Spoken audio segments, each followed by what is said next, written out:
This area that I'm in at the moment is called the stores, and it's simply because it's where I put a load of stuff for young children to access. So there's building materials, there's all sorts. It's quite a childlike area. You can see the big pencil there, and the pencil actually splits the section into 4 big areas called, in English, England, Scotland, Ireland and Wales, but the children will rename it in French when they come in. One of the first exercises they'll be doing in a couple of weeks is making a face, and this is to represent family members, so mum, dad, brother, sister, aunt, uncle, niece, maybe, whatever. So the children will be making those to learn the names of the French family.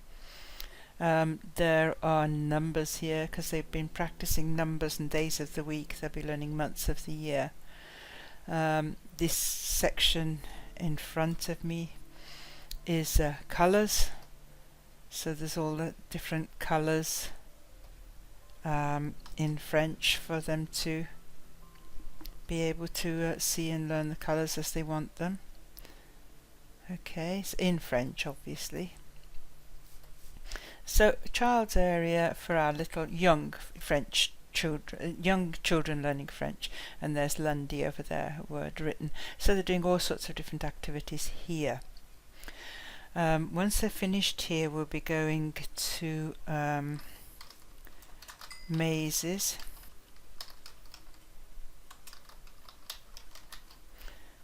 Alright, so if I go up in the air here and show you around, we've got a huge thunderstorm in the world. It's a good job I haven't got sound on. Okay, so there's 4 mazes here, 2 each side. The first one, it's not quite finished yet, but the first one has got the correct route plotted out on it. Where is it? It's the other end. So you can see where the right route is, and we're going to plot that out with days of the week. So if they follow the days of the week in sequence, and they might not start on Monday or Sunday, might start halfway through the week just to make things quite complex. So that one will be for them to practice, and then once they've practiced one, they can either do the numbers or the months or days of the week in order, again different order, to make the other 3. There are 9 children, so that'll be 3 threes, and they can make their mazes for each other. Still lots of practice of the words, obviously. Okay, so that's the area that we are developing for the very young at the moment. Now I'm going to go to the spaceship. Warp, spaceship. Okay, right, so here I am on the top of a mountain, and it's snowing instead of raining here, which is nice. Okay, you can see the fire that's broken out everywhere. You can see all the earth churned up, and if I go back a little way, you'll see the spaceship. Okay, so you can see the spaceship there that's crashed into the mountain. You can see a ladder leading up inside it, and the fire's all around it. So a crashed alien spaceship. Now if you visit all these little people that are all over the place down below on the grass, they will all give you a little bit of information. So I was fast asleep, but I heard a noise. When I opened my eyes, I saw a huge flash of light. I leapt out of bed and looked over to the mountain. There were flames everywhere. I heard the librarian's son had a new bow and arrow he was trying out. Maybe he shot down the spaceship. So there are about 9 of these little characters. There could be as many as anybody wants. They're very, very quick and easy to do. And they all give a little bit of information. They're all over the place. So the idea is that the children go round, gather keywords from each of these little people, little speakers, villagers, and then put them together to make a newspaper report or an audio report, whatever their teacher wants. Now all those little bits of work at the moment are in English, but they can be translated into any language or developed in any language to make a different story. The last little man, or one of the little men, says, well, last I saw they were all climbing up into the spaceship. I don't know where they went. So we need to go into the spaceship and do a thorough search, and there's bits to find. And then finally, of course, they will either accidentally or totally deliberately end up at the portal. And as they step into the portal, right, okay, so I've travelled through the portal, and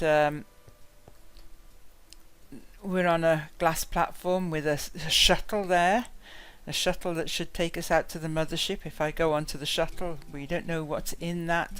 It's a very, very big building inside. And then finally the children will teleport out to here, which is, for want of a better description, Mars. We're calling it Mars anyway. And there's another little man here, look, and his little message is, boy, I'm glad to see you. So the children are abandoned here, waiting for the return of the mothership to pick them up and take them off, and they have to survive. So they've got to make shelters, they've got to grow food, they've got to do everything that Minecraft is all about to survive. So it's the quest sort of partly developed in English. It can be developed in any language. Of course, it doesn't have to be the children. They can be aliens. So the aliens have crashed. They've got to then get up here to survive until the mothership comes back. You can take the story from any angle and make it as simple or as complex as you want. Okay, now I'm going to go to the playground, where there is more work ready prepared for the children. So again, I'm going to cheat, go the easy way, the very fast way. There's lots here. There's a little Stonehenge down below. There's a horse riding stable with horses, so they can ride. There's a massive roller coaster there in front of me, but it's unfinished. The actual roller coaster bit will work, but some bits are very slow, some bits don't have protection around them. A lot of work still to do for children there. There's a pyramid, and this is a question and answer thing for teachers, quick fire questions. So if the children have a race to the top, if they get a question right and they move up, they light up a light, and obviously it's the first one up to the top, up to 20 questions right. Over the other side of the playground, there's a factory. There's 3 factories. There's a glass factory, a concrete factory, and a dye factory. So there's mines here as well, so they can go and mine their stone, their cobblestone, their coal, their iron ore, anything they need to build, or they can go to the factories here and make the glass, make the dyes to colour things, make the concrete blocks.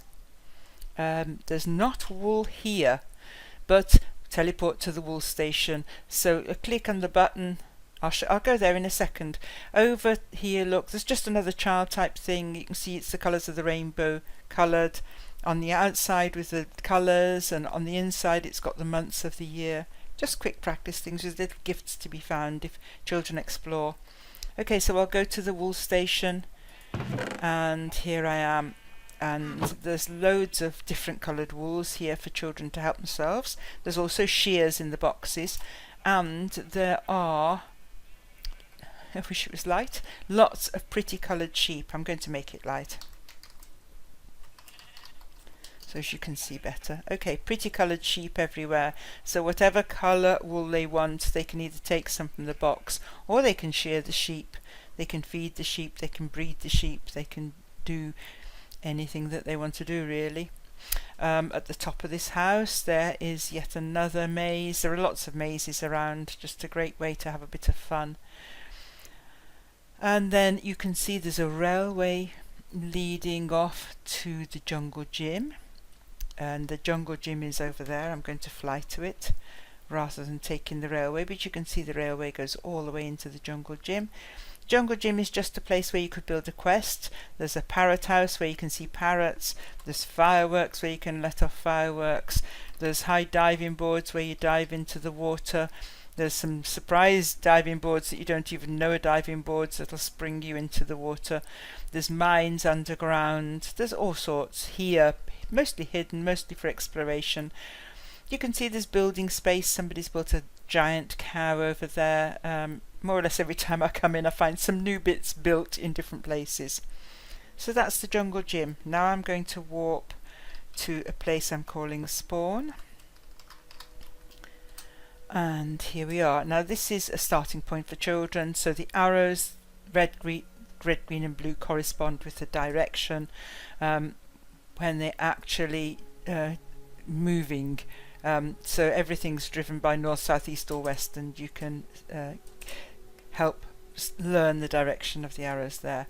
The bit I really wanted to show off, there's the Leaning Tower of Pisa, there's a Bavarian village, there's I remember all sorts, but this is what I wanted to show you, the restaurant. So up here there's a beautiful whole floor restaurant built, so you've got private little dining areas, you've got banqueting rooms, little closed off bits, little kiosks where you can get food, just snacks like watermelon and drinks, water and apples and pumpkin pie. There's another banqueting room, big tables, small tables, tables for 2, tables for 4, etc. In the middle there will be a kitchen. It's not built because really we'd like the children to build the kitchen how they want it. So imagine groups of children here having role play, ordering food, all the pleasantries that involves, bringing the food order back to the kitchen, the cooks in the kitchen creating, because they'll have to actually cook in Minecraft terms the foods that are required. So that's a whole sort of role play section on its own. But if I go outside and go over this way and down, oh, I'm crashing to the floor. Wow, that's the first time that's happened. Very strange. Here we've got cows, chickens, sheep, pigs, and then greenhouses. There's horses as well, but we don't kill horses. So you've got all the meats that you can want for your restaurant. We've got pumpkins, beetroots, wheat, carrots, potatoes, and then the sweet stuff, sugarcane, more wheat, all sorts. So 2 great big greenhouses growing all the foods. So again, you need people to actually harvest the foods and replant more foods. In the chests there's some carrots, there's some beetroot, wheat, pumpkins, masses of food started to be gathered, but the children can do it, and of course as they gather they need to replant. So another whole industrial area that requires children both to work together for a sort of collaborative end, so providing for the restaurant and then being in the restaurant. There are lots more things here, but I'll leave it at that for the moment. Now I'm going to spawn to the warp to the guard tower. Guard tower. And here I've set up a quiz for children. Now this is in English, it's a Camelot quiz.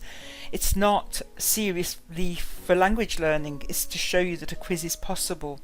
So if you look at the first question, look for the striped tent in the trade district and follow the white path.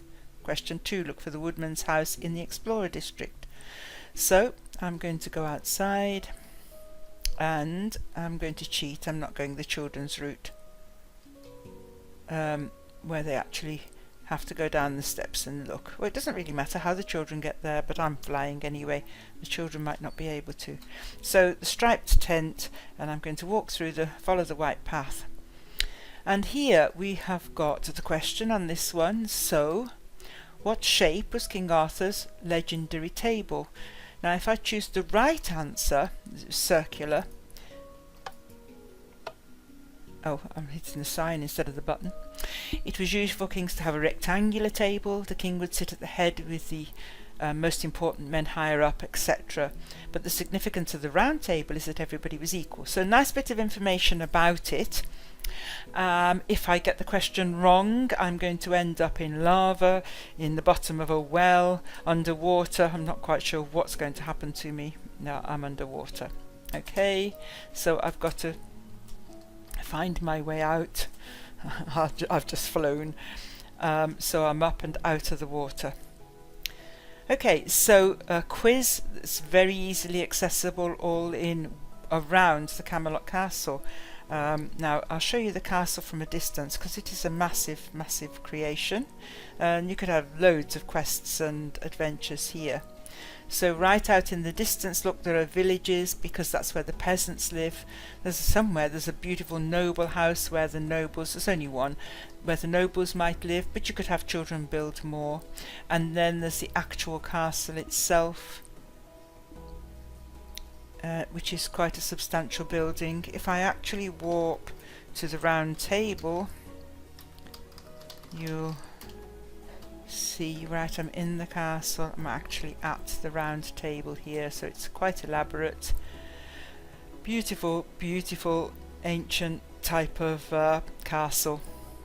Okay, the children could finish this off. There's no windows, look. They could do beautiful elaborate patterns if you wanted them to. So you could use colours, numbers, shapes. You could use lots of languages in it, lots of words in any language. And you can see it's quite extensive. There's lots and lots of the castle. Okay. One more place is the ship, so I'm going to walk to Silent Silent, if I could concentrate, running. Silent running. Okay. And here I am in a massive ship. Now again, there could be a fantastic quest built on or around this place. I'm trying to land and get up there. Okay, up and out. Okay, it's a huge ship. There's maps. You can easily do maps in Minecraft. So a beautiful big ship, several floors, massive size, hidden areas, chests, bunkers, there's animals on it, there's villagers on it, there's probably some mobs on it if I was to go and look for them, there's parrots on it. I can see a parrot, a little parrot. There's lots here to explore. There's nothing been set up in the way of language here, but it should be fairly easy for teachers to build a quest around this sort of space. Over the water there you can see a teacher's area. That blue and bright pink building has got everything in it that teachers might want, and the expeditions and things are set up behind it. There is lots here already for children to do. The railway linking most of it up. In the distance there's a crazy house. In the distance, not too far away this way, there's a railway going to it. There's a village where children can trade with villagers to get whatever they need and want. It is just a hugely developed area already that teachers should be able to utilise what's here to actually create language exercises.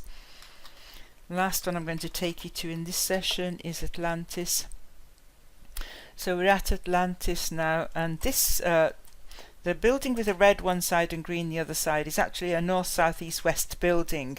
So the red is for the south, the warm area. The green is for the I'm not sure, let me think about it. I've got to get it right. So the sun sets in the east and rises in the west. So that's probably the red and the gold. Sun rising in the east and setting in the west. The cold area is north, so this one will be, yeah, that's it, blue for the north, and then the green growing area for the south. Yes, that's the rationale. So that's a good starting point. You've got Atlantis, you've got mazes here. You can see there's a lighthouse in the distance. There's all sorts of buildings here. Big mazes, little mazes, underwater mazes. I can't even spot it at the moment, the one I was looking for. But these are mazes, and oh, there's a maze. Look, half hidden, half exposed. And in that, there's a villager who trades.